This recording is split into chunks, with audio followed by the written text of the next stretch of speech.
পাকিস্তানকে আন্তর্জাতিকভাবে একঘরে করতে ভারতের প্রধানমন্ত্রী নরেন্দ্র মোদীর দীর্ঘদিনের কূটনৈতিক অবস্থান কতটা কার্যকর তা নিয়ে নতুন করে আলোচনা শুরু হয়েছে। বিশ্ব রাজনীতিতে দাবার চাল উল্টে পাকিস্তানকে কোণঠাসা করতে গিয়ে ভারত নিজেই যেন কিছুটা চাপে পড়েছে, এমনটাই বলছে আল জাজিরার এক বিশ্লেষণ। 2016 সালে মোদী ঘোষণা করেছিলেন বিশ্বমঞ্চে পাকিস্তানকে একঘরে করবে ভারত। তবে এক দশক পর দৃশ্যপট সম্পূর্ণ ভিন্ন। চীনের সঙ্গে গভীর প্রতিরক্ষা ও অর্থনৈতিক চুক্তির পাশাপাশি মধ্যপ্রাচ্যের সঙ্গেও ইসলামাবাদের বন্ধুত্ব এখন বেশ জমজমাট।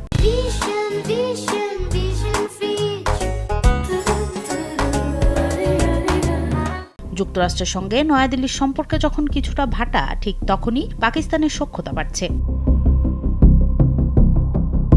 বিশ্লেষক মাইকেল কুগেলম্যানের মতে ভারতের এই কৌশল বহুলাংশে ব্যর্থ হয়েছে। এমনকি সম্প্রতি মার্কিন প্রেসিডেন্ট ডোনাল্ড ট্রাম্প পাকিস্তানের প্রধানমন্ত্রী শেহবাজ শরীফ ও সেনাপ্রধান আসিম মুনিরের সঙ্গে বৈঠকও করেছেন। খনিজ সম্পদ ও ক্রিপ্টোকারেন্সি খাতে যুক্তরাষ্ট্রের বড় বিনিয়োগ চুক্তিও বাগিয়ে নিয়েছে ইসলামাবাদ।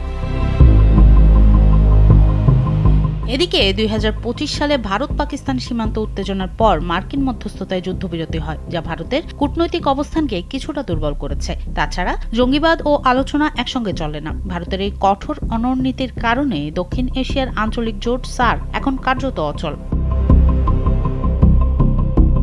দক্ষিণ এশিয়ার এই দ্রুত পরিবর্তনশীল কূটনৈতিক ভারসাম্যে পাকিস্তান যখন দুই পরাশক্তি চীন ও যুক্তরাষ্ট্রকে একসঙ্গে সামলাচ্ছে, ভারত তখন কিছুটা চ্যালেঞ্জের মুখে। তবে বিশেষজ্ঞরা বলছেন, চিরবৈরী এই দুই প্রতিবেশীর মধ্যে নতুন করে সংলাপ ও যোগাযোগ ছাড়া স্থায়ী শান্তি অধরায় থেকে যাবে।